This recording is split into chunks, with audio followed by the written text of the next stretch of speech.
जय हिंद दोस्तों, आज के इस वीडियो में मैं आप सबसे बात करूंगा यूपी पुलिस रेडियो ऑपरेटर की वैकेंसी के विषय में, जिसके अंतर्गत असिस्टेंट ऑपरेटर, हेड ऑपरेटर और वर्कशॉप की वैकेंसी आई थी। आज के इस वीडियो में हम जानने का प्रयास करेंगे कि इसकी आंसर की कब तक आएगी, अभी तक आपकी आंसर की क्यों नहीं आई है, उसके साथ साथ इन सभी पोस्ट का कट ऑफ क्या हो सकता है, आपका कितना स्कोर हो तो आप आगे फिजिकल की तैयारी शुरू कर सकते हैं। आज के इस वीडियो में मैं इन सभी टॉपिक के विषय में आप सबसे बात करूंगा। मैं उम्मीद करता हूं कि आप सभी लोग इस वीडियो को लास्ट तक जरूर देखेंगे। दोस्तों, यदि आपको यह वीडियो अच्छा लगे तो आप सभी लोग इस वीडियो को लाइक अवश्य कीजिएगा। अपने दोस्तों के साथ इस वीडियो को शेयर करना न भूलें। दोस्तों, सबसे पहले बात करते हैं आंसर की के विषय में कि आपकी आंसर की कब तक आएगी और अभी तक आपकी आंसर की क्यों नहीं आई। जैसा कि आप सबको पता होगा, जो यूपी पुलिस रेडियो ऑपरेटर का लास्ट एग्जाम था असिस्टेंट ऑपरेटर का, वो 8 फरवरी को समाप्त हो गया था। उसके बाद आंसर की आने का प्रोसेस शुरू हो गया था। लेकिन आपको पता होगा, यूपी पुलिस में एक बहुत ही बड़ी वैकेंसी चल रही थी, जिसका एग्जाम 17 और 18 फरवरी को होने वाला था, जो कि आपका यूपी पुलिस कांस्टेबल का था। इसी में यूपी पुलिस कांस्टेबल की वैकेंसी को सफल बनाने के लिए सभी आयोग वाले, सभी अध्यक्ष महोदय, सभी स्टाफ बिजी था। हालांकि बात वो अलग है कि यूपी पुलिस कांस्टेबल की जो वैकेंसी है सुचारू रूप से कंप्लीट नहीं हो पाई। इसमें बहुत ही बड़े स्तर पे धांधली हुई है। हालांकि वो मुद्दा नहीं है। बात करते हैं आंसर की के विषय में। दोस्तों, आपका जो आंसर की है वो आने वाले 2 से 3 दिनों में कभी भी जारी हो सकता है। ज़्यादा संभावना यही है कि आपकी जो आंसर की है वो आने वाले 2 दिनों में जारी हो जाए। पूरी संभावना है, लगभग आप यह मान के चल सकते हैं कि 99% चांस है कि आपकी जो आंसर की है वो 3 दिनों के अंदर अंदर जारी हो जाएगा। तो आप सभी लोग निश्चिंत हो जाएं, आपकी जो आंसर की है बहुत ही जल्द आ जाएगी। अब बात करते हैं कि कट ऑफ कितना जा सकता है। असिस्टेंट ऑपरेटर का कट ऑफ क्या होगा, हेड ऑपरेटर का कट ऑफ क्या होगा, वर्कशॉप का कट ऑफ क्या होगा और आपका कितना स्कोर हो तो आप आगे फिजिकल की तैयारी अपनी शुरू कर सकते हैं।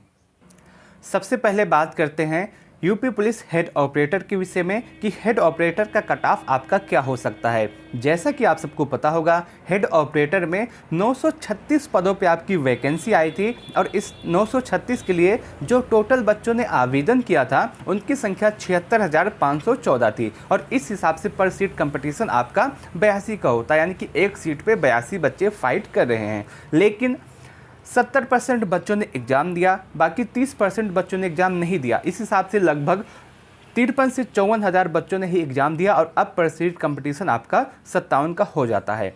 पेपर का लेवल कैसा था, पेपर की पूरी जानकारी मैंने आपको पहले वाले वीडियो में दे दी है, तो आप उस वीडियो को अवश्य देखिएगा। बार बार एक ही चीज़ बता करके आपका समय बर्बाद नहीं करूँगा। अब सीधे कट ऑफ पे आता हूँ। अगर कट ऑफ की बात करें, यूपी पुलिस हेड ऑपरेटर के कट ऑफ की बात करें तो आपका जो कट ऑफ है वो यूआर कैंडिडेट यदि आप हैं और आपका स्कोर 280 के आसपास है, स्कोर की मैं बात कर रहा हूँ, क्वेश्चन की बात नहीं कर रहा। यदि आप यूआर हैं और आपका स्कोर 280 के आसपास है तो आप यह मान के चल सकते हैं कि आप 100% इसमें सेफ हैं, आपका सिलेक्शन आगे हो सकता है। यदि आपका इतना स्कोर है तो आप सभी लोग अपने फिजिकल की तैयारी शुरू कर सकते हैं। यदि आप ईडब्ल्यूएस हैं और आपका स्कोर 275 के आसपास है तो आप बिल्कुल सेफ हैं, इतने नंबर पे आपको आगे मौका अवश्य मिलेगा। यदि आप ओबीसी हैं, आपका भी स्कोर 275 के आसपास है तो आप बिल्कुल सेफ हैं। ओबीसी और ईडब्ल्यूएस का कट ऑफ लगभग सेम रहेगा। हो सकता है 1 या 2 नंबर ओबीसी का कट ऑफ ज़्यादा हो जाए,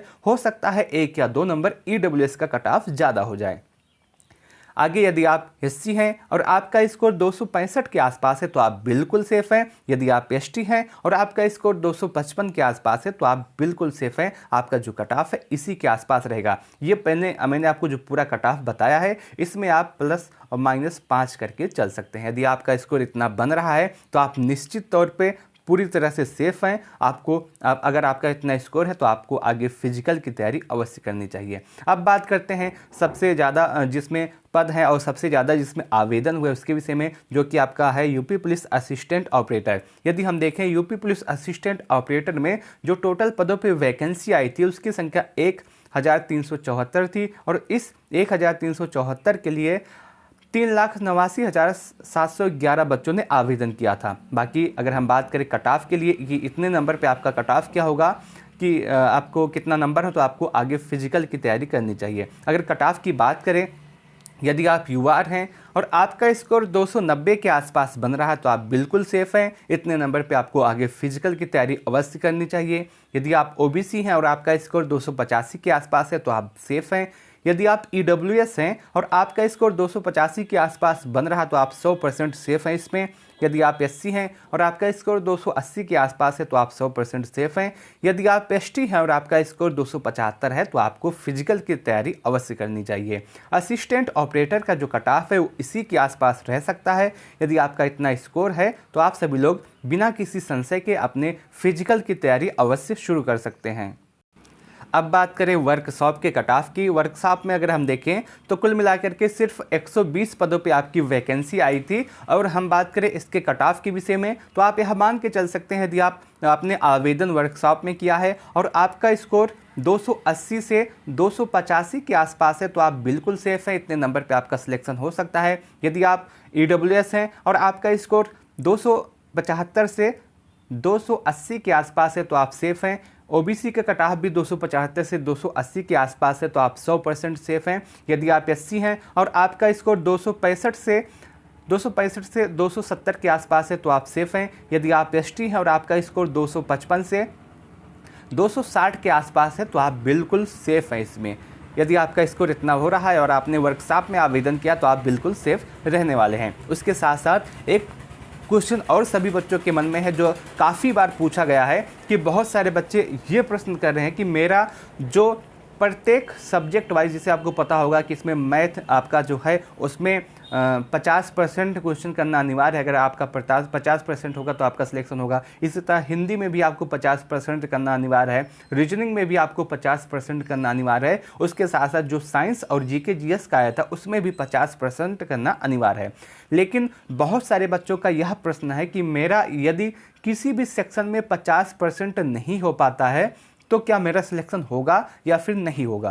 तो मैं आपको बता दूं, इससे पहले जो एसआई की वैकेंसी आई थी 2016 में, 2016 की एसआई की वैकेंसी में इसी तरह का पूरा पैटर्न था और उसमें भी आपको सेक्शन वाइज 50% करना था। लेकिन बहुत सारे बच्चे ऐसे थे जिनका 50% नहीं हो पाया था। जैसे आपको पता होगा कि आपको 40 क्वेश्चन में से 20 क्वेश्चन करना अनिवार्य है। तो बहुत सारे बच्चे ऐसे थे जिनका 19 क्वेश्चन सही था, बहुत सारे बच्चे ऐसे थे जिनका 18 क्वेश्चन सही था, बहुत सारे बच्चे ऐसे थे जिनका 17 क्वेश्चन सही था। तो ऐसे में यदि आपका सेक्शन वाइज 19 क्वेश्चन सही है या फिर 18 क्वेश्चन सही है या फिर 17 क्वेश्चन सही है तो आपको ज़्यादा परेशान होने की आवश्यकता नहीं है, क्योंकि नॉर्मलाइजेशन में हो सकता है यदि आपका शिफ्ट हार्ड है तो आपको 1 क्वेश्चन या 2 क्वेश्चन का फ़ायदा हो और आपका स्कोर 20 से अधिक हो जाए, 50% से अधिक हो जाए। हालांकि ये पूरा मामला यूपीएसआई 2016 की जो वैकेंसी में आया था उसमें देखा गया था, क्योंकि बहुत सारे बच्चे ऐसे थे जिनका स्कोर 50% नहीं हो पाया था सेक्शन वाइज